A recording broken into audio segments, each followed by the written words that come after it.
Keep for introduction and from the invitation. So I will I will tell you during this lecture about theoretical aspects of quantum metrology with interacting quantum systems, and this will be presented on the example of two-level atoms interacting with each other that you can rotate in the phase space, you can squeeze, you can do whatever with them. And I will show, like, starting from single two-level atom, how you describe it in the framework of quantum metrology, then how you then make a next step and introduce many atoms. And then I will also introduce how you can create correlations between atoms and how they can be used to increase the precision of estimating certain parameters, certain physical parameters in physical systems. And yeah, so this is basically quantum metrology, which is a branch of physics, a branch of quantum technologies. I would say one of the most promising branches of quantum metrology, of quantum technologies, which actually is being applied in experiments where they are not only doing some proof of concept experiments to show some quantum advantage, but actually they are using it to measure some physical phenomena, like measuring the gravitational waves in LIGO interferometers.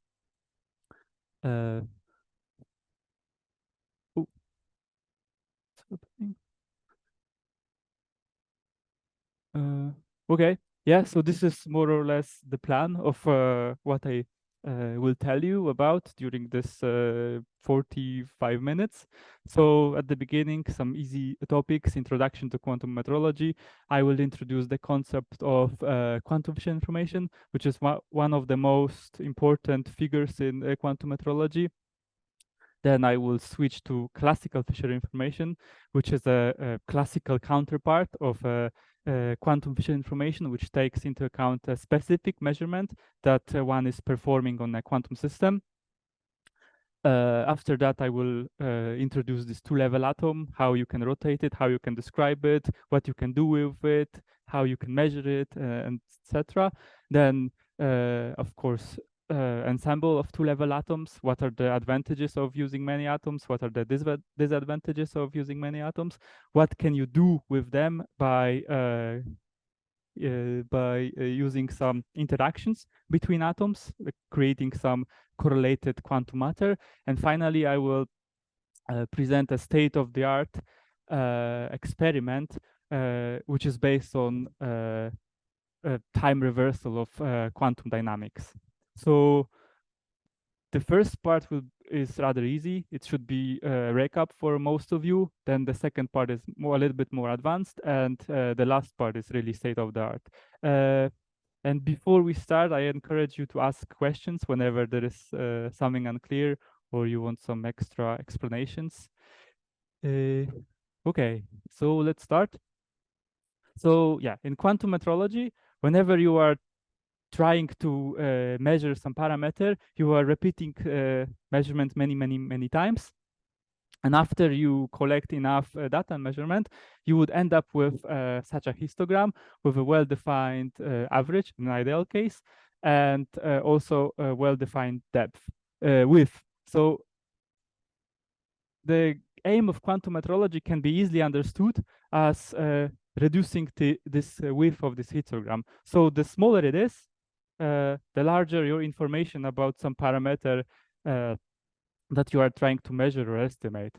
So in this case, I will always call the unknown parameter or the parameter that we want to estimate small omega, whereas this delta is the variance or the width of this distribution. So we will always want to minimize this precision or uncertainty or sensitivity. So I will use these three terms interchangeably. And whenever I say these things, I always mean this. And now, if you look at the theory, it tells you that the width of this distribution cannot be smaller than 1 over the square root of the quantum Fisher information. And in this sense, the quantum Fisher information is the central object in quantum metrology. So wait a second. Okay. Yeah, let's introduce the main character. Okay, let's introduce the main character of this presentation, which is the quantum Fisher information, which connects the uncertainty of estimating some unknown parameter, uh, which is connected with the uncertainty of measuring an unknown parameter with the Kramer-Rao bound.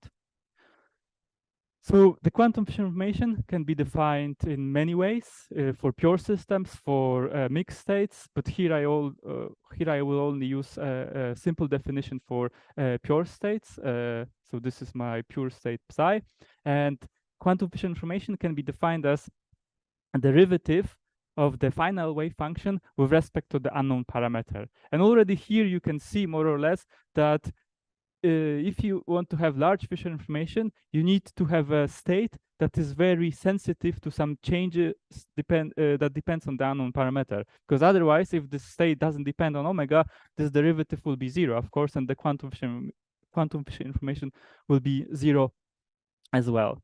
So there is another, a little bit more abstract definition of the quantum Fisher information, which I will not use in this lecture, but I just want to show you.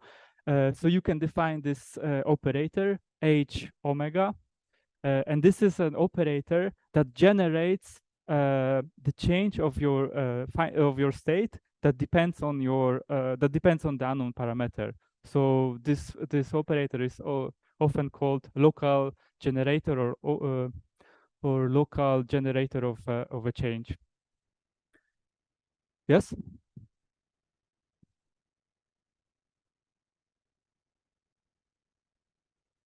Yeah. So first of all, theory, and then later I will step by step explain how it works with a two-level system. So maybe it will appear in a second.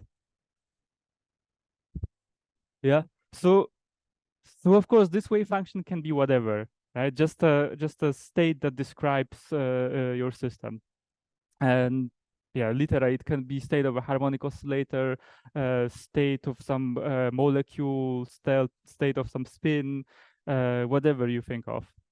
Okay, so that's quantum Fisher information, but then we need some reference values for the quantum Fisher information. And probably you heard about these things. So first of all, the standard quantum limit, which bounds the quantum Fisher information from above for systems that are classical. And by classical, I mean that they are not correlated. There is no quantum correlations there, no entanglement, no discord, no whatever. It's classical state.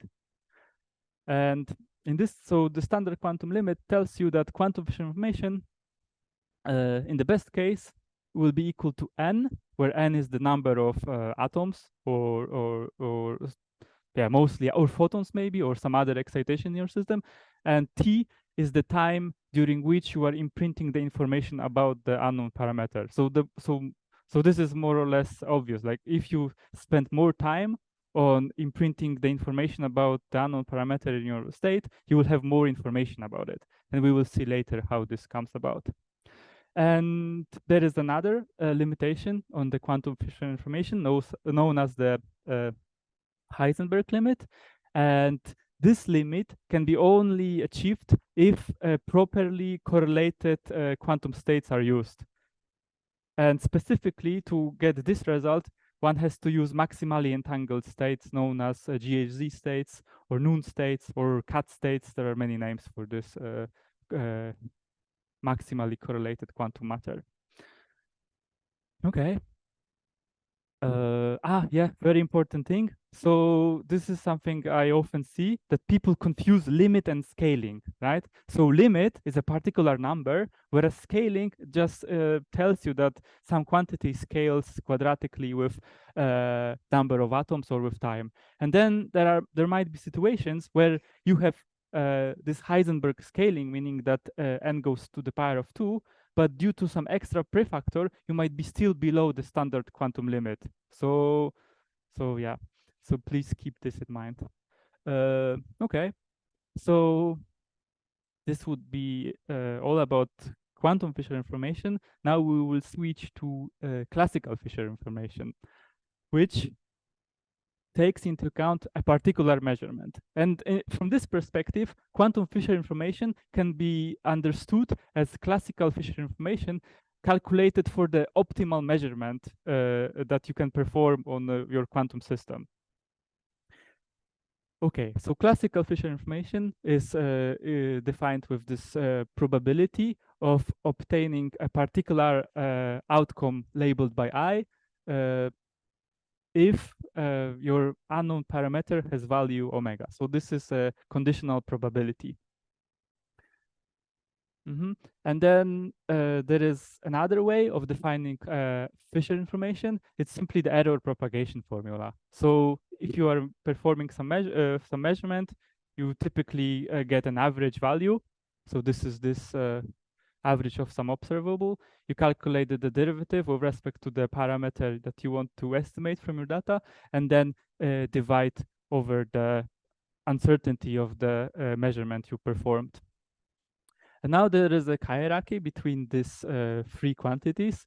So classical Fisher information defined as this will be equal to the quantum Fisher information only for the optimal choice of the measurement. And now these two quantities, this error propagation formula, will be equal to this classical Fisher information only under the condition that this probability is Gaussian, right? Because the simple way to understand it is Gaussian distributions are characterized only by two numbers. It's the mean and the spread. And this is precisely the case for this expression. You have here mean and the width of the variable. And if this probability is Gaussian, then this quantity will give precisely the same result as this. And in most of the experiments, of course, you are measuring average of something, average number of photons, average excitation of some ensemble.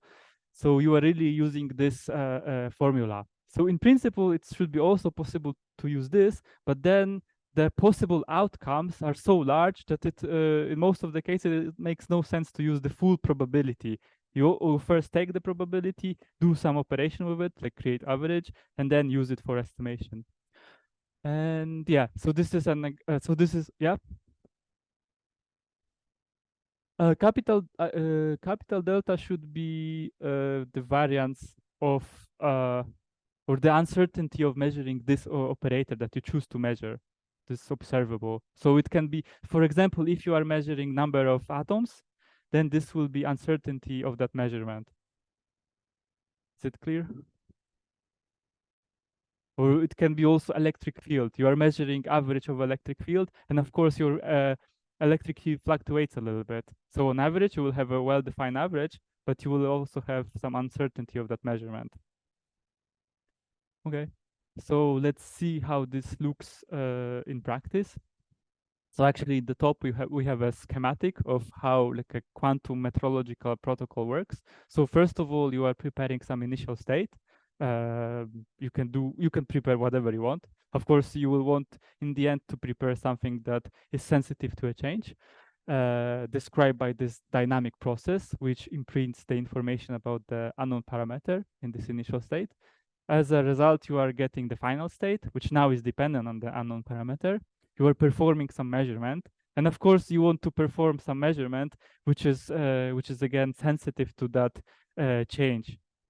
And yeah, because in principle you can choose something very unrelated, which will totally not depend on the value of the parameter you might measure. And out of the measurement outcomes, you are creating estimator. So for the estimator, it can be entire probability or this average, or in principle, you can build whatever moment of your probability distribution. So you can use as the second moment, some skewness, whatever. It's really arbitrary choice. Okay, so this is more like a schematic, very general. And here is an example of a Mach-Zehnder interferometer, where you use beam splitters and two beams of light to interfere them. So in one arm of the interferometer, the light goes through the different optical path. Then there is a small phase imprint, and then you interfere again these two beams, and you measure at the output typically the difference between intensity of the beams, right? And this difference will strongly depend on the value of the parameter theta. Once you have this, you build the estimator. So in this case, the obvious choice for the estimator would be difference in intensity at the two output ports, and you plug it into this error propagation formula, and you get the sensitivity. You get, first of all, the unknown parameter, so this theta in this case, and its uncertainty, which will be given by this error propagation formula, or Fisher information, or quantum Fisher information. All right, so yeah, maybe this is a good moment for some questions, because now we will switch to some physical models. Okay, if not, then let's go further. Okay, so two-level atoms, as I already told you. This should be super clear for most of you, but we have to go through it anyways. So if you have a two-level system, here we have an example of a two-level atom, but of course it can be anything that you want. It can be, for example, a harmonic oscillator, in which you only choose to operate between the ground state and excited state. It can be this thorium 229 ground state and excited state. You don't need to look at all the other excited state. It can be also spin 1/2. It has two levels. But we will look at two-level atom, because I think most of you are doing like only operating between some transition between two levels of an atom. Okay, so if you have a two-level system in general, you can define an arbitrary state on the Bloch sphere. This is a very convenient way of depicting a quantum state. So you have a sphere, you have a vector, which is defined by two angles, so theta and phi. And then you can define a Bloch vector, and this perfectly characterizes an arbitrary state on a Bloch sphere. So this is very easy, very convenient. You can easily see what some Hamiltonian, some dynamics does to your vector, to your initial state. And then, yeah, so for these simple systems, actually the only thing you can do with your vector is just rotate it, like from, I don't know, around z-axis, x-axis, y-axis, whatever axis. And the generator of these rotations is the Pauli matrix in n direction. So actually this means that I multiplied a vector of Pauli matrix with a unit vector pointing in the n direction. So it can be x, y, z, or something in between. Okay. Yeah, so this is example of a very simple dynamics like you have in a clock. So you prepare a state that is a equal superposition of state down, state up, or spin down, spin up, 0, 1, whatever. And then due to the natural energy difference between excited and the ground state, you have some time evolution. So this means that the vector on the Bloch sphere goes around. Yeah, and again, this can be this Hamiltonian can be used to describe natural difference between the ground state and excited state. Also, some two-level systems, magnetic field or electric field, will be described by the same Hamiltonian. Okay, yeah, nice. So let's go to some Ramsey interferometry and how. Oh yeah, so actually I forgot to mention. Yeah, now we will assume again that this omega is the unknown parameter, and we will want to estimate it. So let's see how you connect. So now this is answer to Anna's question: how you actually connect this physical picture with a two-level atom of quantum Fisher information, and how you calculate it. Okay, so here we have initial state, equal superposition of spin up and spin down state. So this is this dashed arrow. Here, this is the final state after the rotation on the Bloch sphere. And now if we take this state and plug it into the expression for the quantum Fisher information, it's quite easy to show that the quantum efficient information will be equal to t squared, where t is the time during which you are imprinting this information about the unknown parameter. Cool. So yeah, I mean, this is the same, right? Because if you wait, there is like a natural evolution. So in this sense, you can it I mean in yeah, if you like to think about omega like the energy difference, yes, but it can also be magnetic field, electric field, some maybe even connected to gravitational field. It's just a parameter that is in the Hamiltonian that affects your initial state, that does some dynamics, that changes the initial state to some other state. Okay, so yeah, if you plug this state to the expression for the quantum efficient information, then you see that the quantum efficient information behaves like t to the power of 2. And this is more or less understandable because, as I already told you, the more you wait, the more information about the parameter you imprint. And then, yeah, maybe this is a nice picture. Like if you have a signal, so something oscillates, and you have two different oscillating behavior that differ by a tiny difference. Initially, these two signals will be almost identical, so you would not be able to resolve it. If you wait long enough, of course, the peaks will be resolved with a much better resolution, so you will gain more information about some parameter that you want to estimate. And of course, this has a limitation because in most of the cases, you cannot wait forever to imprint the information about some parameter because your state will decay. There will be some unwanted process that will destroy everything. So that's one limitation. And also there is another limitation. It's more theoretical, I think. So eventually you will wait long enough such that these two peaks will overlap again. But probably this is not really something that one should be bothered with. Okay, so actually, what is the signal? So in this case, the signal would be just positioned on the on the plane perpendicular to the z-axis on the Bloch sphere, right? So ideally, we would want to measure how the Bloch sphere rotated around the z-axis, but that's not that easy actually, because in most of the cases, what you can measure is only how many atoms are in the spin up state or spin down state, or in the excited state or in the ground state, right? You cannot measure the phase between these two states. So you need now to do some extra thing to your state, some manipulation that will actually translate the information stored in the relative in the phase to information stored in something that you can measure, which in this case is measurement in this basis of how many, whether your atom is in excited state or ground state. Okay, so how you do it? Yeah, you rotate your blocks vector again. So if you now perform the pi over 2 pulse, so you can understand it either as rotating the entire Bloch sphere around the x-axis. So this is the x-axis by pi over 2, so 90 degrees. So now this goes here.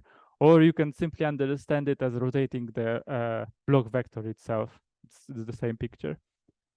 Okay, that's cool because now this information that was about this parameter omega that was stored in the phase now is translated to the population or how much you're excited, how excited your state is. Yeah, so just to remind you, the both here, the south pole would be the ground state, and the north pole would be the excited state. Okay, nice. So this is um, how you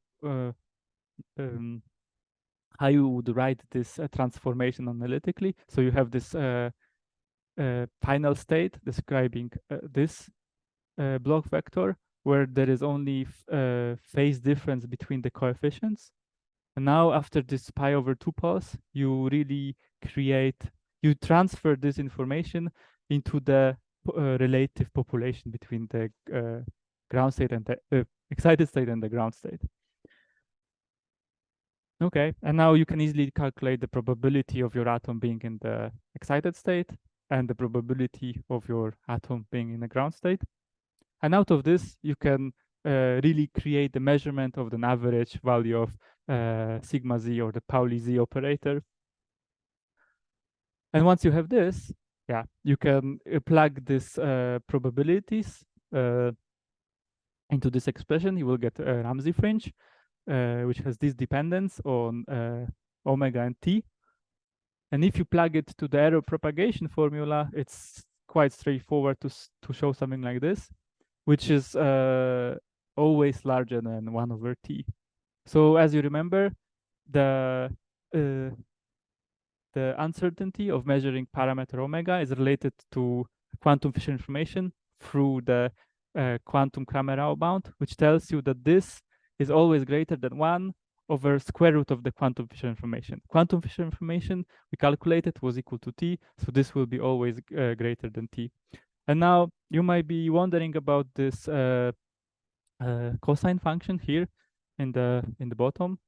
So yeah, if you have a signal and you calculate derivative of your signal with respect to the unknown parameter, if you are here in the top, so somewhere here, or at the bottom here, your derivative will be almost 0 or precisely 0, because your signal at that point doesn't depend that much on the unknown parameter. So you really want to be in the place where you really want to be in the place where the signal is the strongest. So at the place where your signal is very steep, as you saw precisely this point, which is here. So this is a little bit funny because your sigma z would be 0, but your signal is the strongest at this point. Okay. Yes. Let's see what we have here. Okay. Yeah. So maybe some questions to single atom, because now we will go to ensemble of two-level atoms. Okay, maybe I have a small question. Yeah. About maybe it's not about single atom, but it's about quantum Fisher transformation. Can you Yes. show the expression, please? Oh yes, I think it maybe here it was, right? Yeah.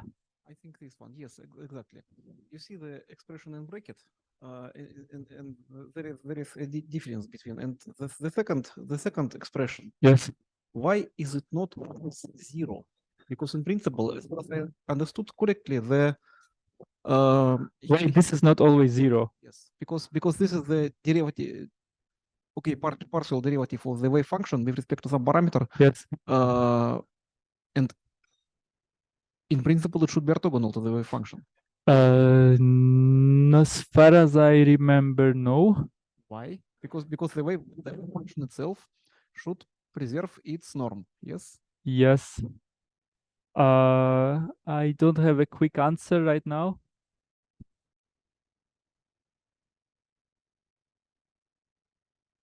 Okay.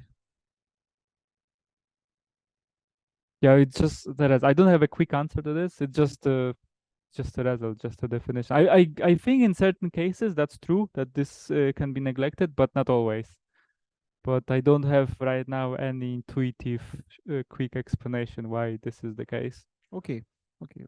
I will think about it and maybe tell you later. Let's leave it for later. Okay. Okay. So let's switch now to ensemble of two-level atoms. Yes. Okay. Perfect.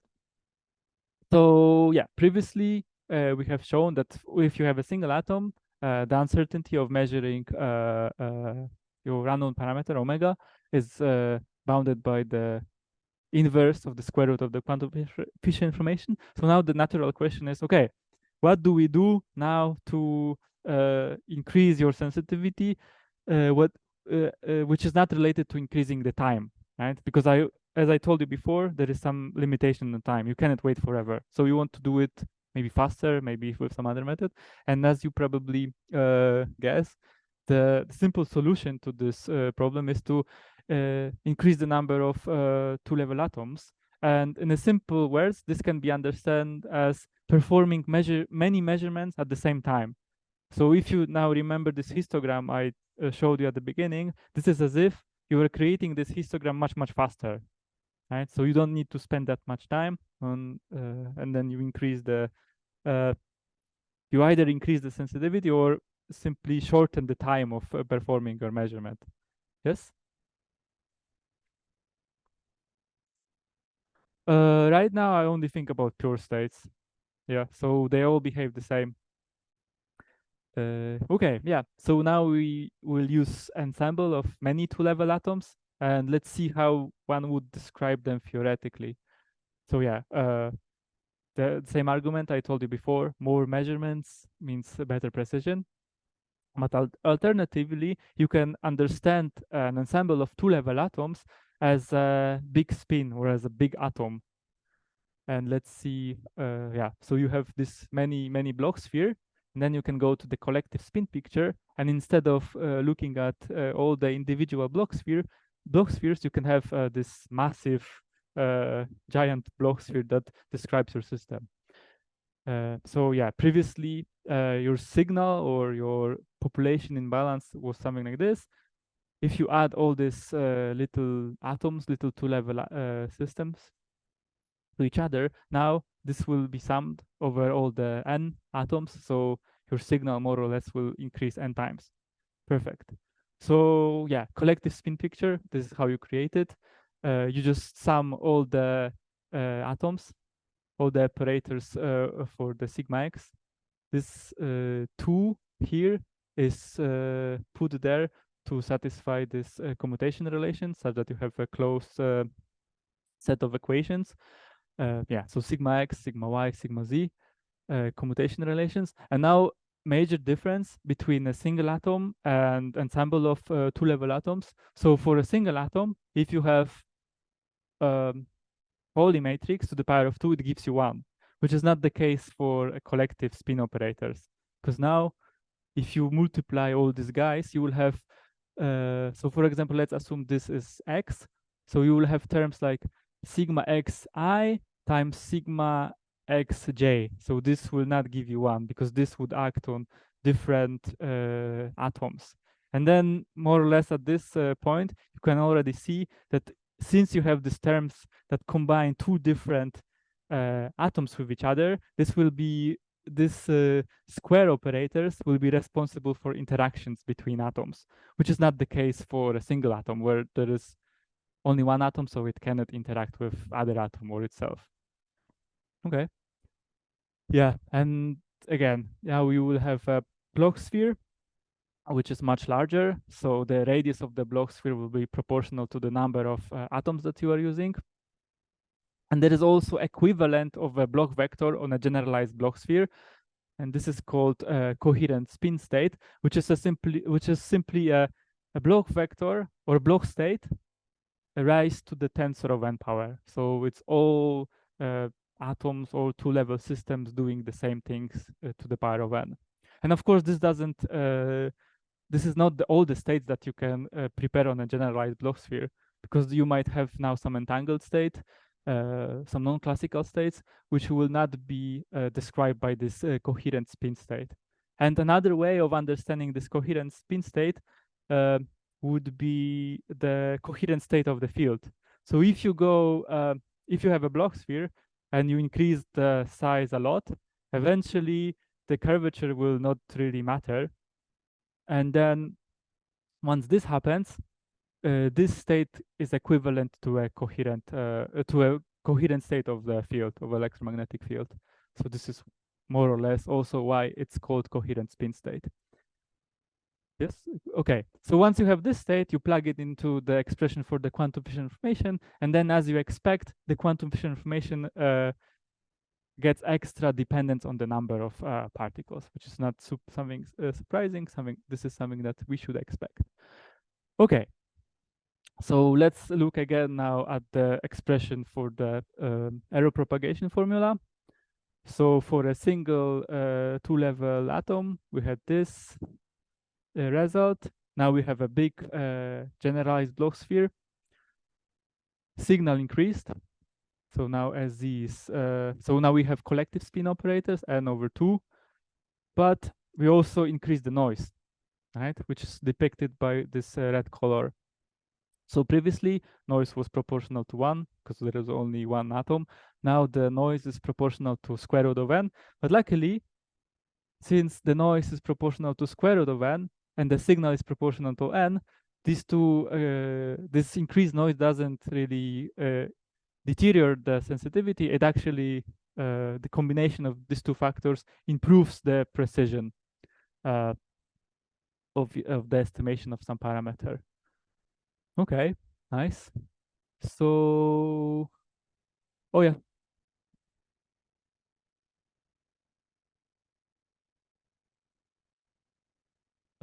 Yeah, so I would say this might not always be the case. So for example, if you have atoms which are fermionic, they would never be able to construct a collective spin out of them because then the wave function would not satisfy the property of being antisymmetric.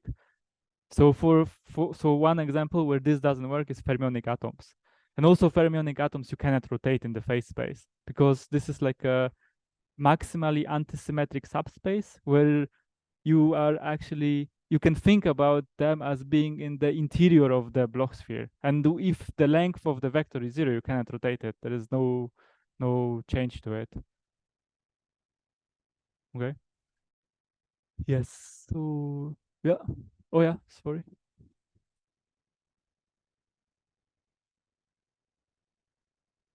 Yeah.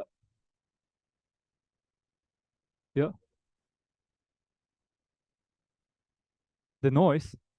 Uh, that's a good question. So one way of understanding it is looking here. So now, no, maybe at the definition of the coherent spin state. I think this is the nicest way of seeing this. Where was this? Oh yeah, here. So imagine this is only power n, right? So you have a single state that points in 0. Oh, there should be one here. Sorry, I forgot. And there is also a component of it that points into one direction. Once you have here n, you have combinations of 0, 0, 0, 0, 0, 0, 0, 1, 0, 0, 0, 1, 1, and all these combinations. So you can understand this as contributing to the extra noise that you have while performing measurement, because you will have much more possibilities of different outcomes. That's one way of understanding it.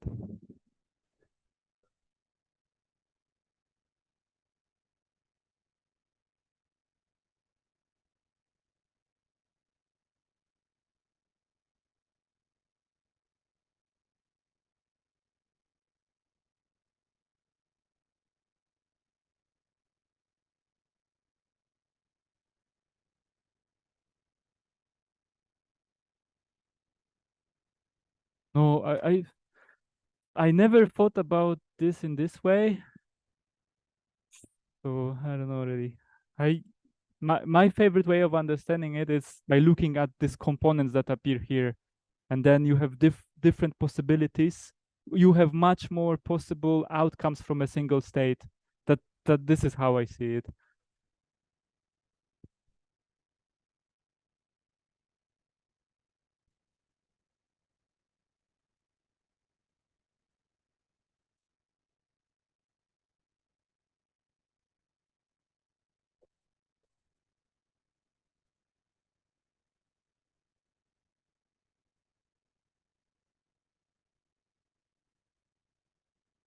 Oh yeah, okay. Actually, I think if you have fermionic systems, you can still do metrology, but not in this particular picture of Ramsey interferometry. There are other protocols that work for fermionic atoms, which are not described by this particular framework. Huh? With fermionic atoms. Okay. Yeah.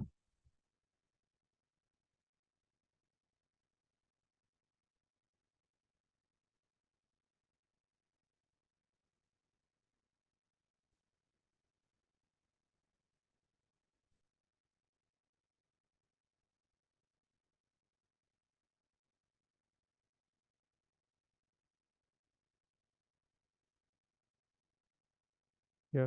I mean, we can also talk later about it. Maybe if I see what you mean with the experiment, then I would be able to comment more.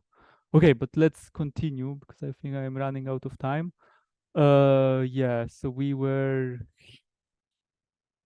we were here. So yeah, we increased now the uncertainty, the fish information. The question is, what else can be done? And previously we increased the signal. So the obvious choice for the next step is, yeah, let's reduce the noise, because if you reduce the noise, you automatically see that this goes down. Okay, so yeah, let's squeeze the noise. And a nice way of understanding, of seeing how you squeeze the noise, I think is, first of all, introducing this Hugh function, which is a space phase picture of a Bloch sphere. Okay, so this is a Mercator projection of the Bloch sphere. So this is the North Pole, this is the South Pole. This is this coherent state with uncertainties in X and Z. And yeah, so this Mercator projection is precisely the projection you typically look at when you see a map of Earth. And once you have this phase space, it's super easy to understand and visualize squeezing, which is precisely related to squeezing the quantum noise. So yeah, if you have this state, you can squeeze the uncertainties. So here we are squeezing the uncertainty in y direction at the expense of unsqueezing the uncertainty in z direction. And why this happens? This is related to Heisenberg uncertainty principle. So these two guys cannot be larger than 1/2 times the length of the spin in the perpendicular direction. So whenever you squeeze something, you should also unsqueeze something in other direction to satisfy the Heisenberg uncertainty principle. Okay. Yeah, so the idea of spin squeezing is quite old. It dates to 1993, so 30 years ago. And yeah, so in this paper, really nice paper, I recommend for reading if you want to learn more about squeezing. They introduced like two mechanism of squeezing: one axis twisting and two axis counter twisting, which is related to this collective spin operators to the power of 2. And yeah, these are the Hamiltonians of these two processes, and especially this one-axis twisting Hamiltonian. This is I think the most commonly used operation to create squeeze states in experiments. Whereas this is a little bit more challenging. There is several proposals how you could realize that, but I think there is still no experiment. And okay, the question is how you would easily understand the dynamics. So again, if the spin is really large, you can neglect the curvature. And once you neglect the curvature, you only have two dimensions, like x and y, or x and p, let's say, in the phase space. So you can apply the Holstein-Primakov approximation to the spin operators, and then Sx becomes simply x, and Sy becomes p momentum operator. And now if you plug this expression here, you see that one-axis twisting is essentially expansion of a particle in free space, because this is a Hamiltonian of a free particle, right? And you more or less know what's happening. If you have like a Gaussian state and you put it in free space, it will slowly spread. So this is more or less related to squeezing of the wave function. And you can do, of course, it much faster.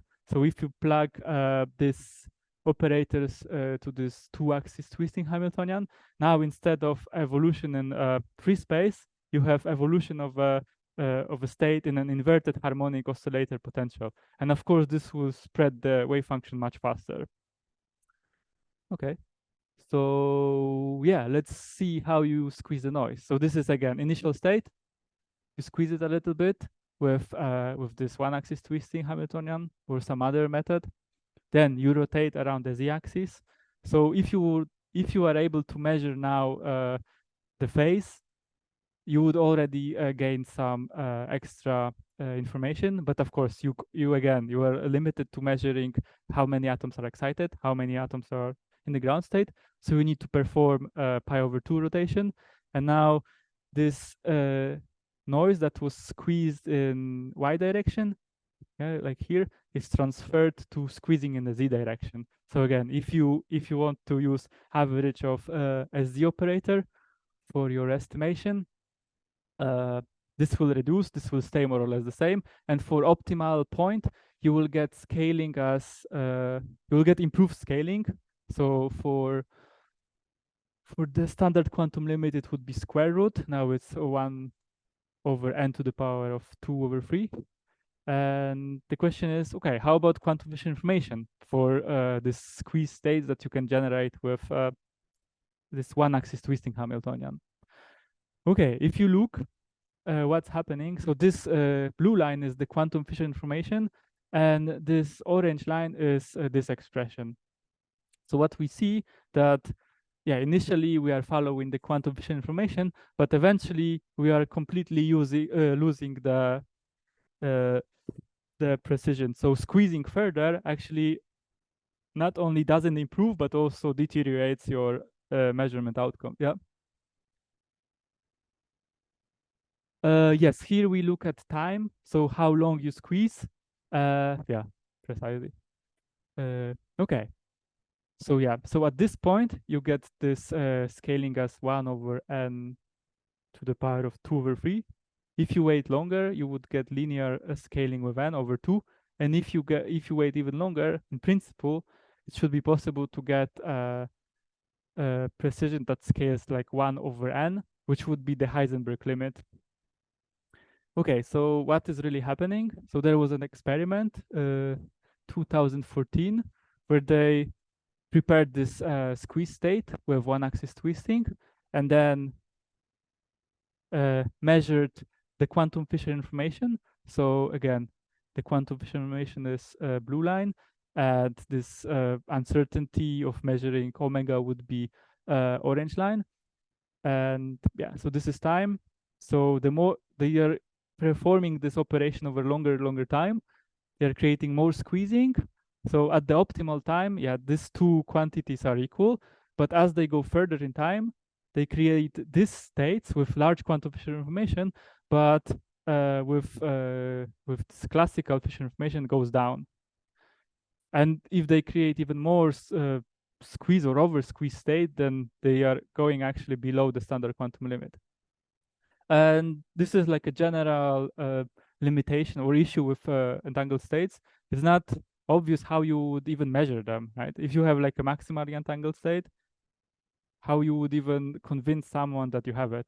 And this is how this problem reappears in quantum metrology. So looking purely at quantum Fisher information, you see, okay, nice.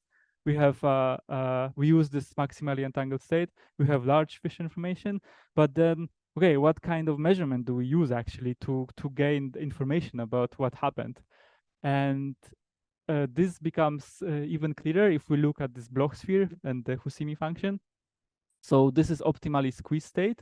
It's so the nice thing about it, it has a well-defined average and well-defined variance. If we go to over squeezed state, they have little variance, but the average is completely undefined, right? So this is a state smeared over entire Bloch sphere. So in the x direction or y direction, you cannot define it really, because it's like it will always average out to 0.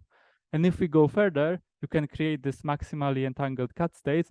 And again, for this state, the average in the equatorial plane will be always 0. Because if you, for example, look at x, you have x plus minus x, which will give you 0. So yeah, this is a problem. And yeah, let's see. So initially you have this nice coherent state. Here you have this optimally squeezed state. Here you have this over squeezed state for which the Fisher information is large, but classical Fisher information is 0 because you don't know how to even measure it. And the same for this maximally entangled state. So the question is, yeah, can we actually do something to use this state in metrological protocols? And yeah, so this is a very recent experiment based on manipulation of spin and atomic ensembles, two-level atomic ensembles, where they use a nice trick of reversing quantum dynamics to actually reduce squeezing at the end, and at the same time increasing the sensitivity of measuring some parameter. So I will try to explain briefly why actually eliminating squeezing can still lead to increasing sensitivity of measuring some parameter. Okay, so this is more or less how the protocol looks like. So you start again with this coherent spin state, you squeeze it, but you deliberately prepare an over squeeze state. You change it just a little bit, and then you unsqueeze it. Okay, and now if you do it, you can end up here. So you will have linear scaling with, so you will have yeah, Heisenberg scaling, but you will not be on the Heisenberg limit. And the question is, why does it actually work? Here before I told you that you want to reduce the noise with squeezing, and now I actually remove squeezing, so I increase the noise, but still my Fisher information or this uncertainty of measuring omega increases. So the answer is, yeah, and also this is still a proof of principle concept and experiment. So right now this protocol is limited to very small rotations, and the question, the answer to the question why unsqueezing the noise helps is, okay, now you really unsqueeze the noise, so this becomes again proportional to square root of n, but at the same time you are increasing how your signal depends on n. So you remove the extra scaling from here to here, and this is why you can use this over squeeze state. It's still in metrology, at least in this proof of concept experiment. And I think that will be it. So yeah, so simple conclusions from this talk. Yeah, so quantum correlations in principle can lead to increasing sensitivity of measuring some parameters, but yeah, there is still a lot of things that one can do not related to quantum Fisher information that can lead to increasing sensitivity, like coming up with some tricky quantum dynamics, transferring information from one degree of freedom to the other degree of freedom, and stuff like this. Yeah. So with this, I would like to thank you.